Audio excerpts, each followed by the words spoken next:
Assalomu alaykum o'zbek mahli yutilish xizmatlari navbatdagi molxonamiz Samarqandda Samarqand shahrida barpo bo'ldi. Xudo xohlasa obyektlar g'oz yoki sizlarni qisqacha obyektlar bilan tanishtiraman. Ko'rasiz.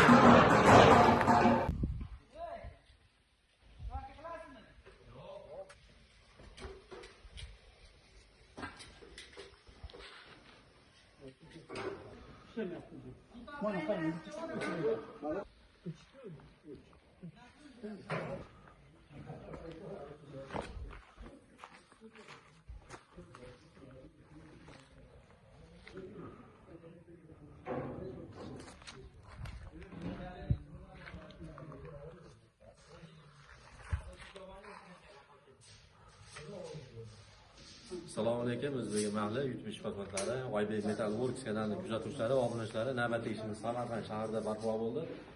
Bu obyektimiz 11.60 ga uzunasi 34,5 metr bo'ldi. Mana shu holatimiz kvadrati 250 ming so'mdan tushyapti. Sizlarning faqat yotoq joy, oziq-ovqat, tungachilar bersalar qatirib berish xizmati bilan ichida bo'ladi, xudo xolasa. Kanalimizni kuzatishda davom etinglar. Sog' bo'ling, salomat bo'linglar. Yoqsa like, yoqmasa bezlak. Sizlar bilan har doimgidek oy berishda sog' bo'linglar. Suvarkan boshinglar.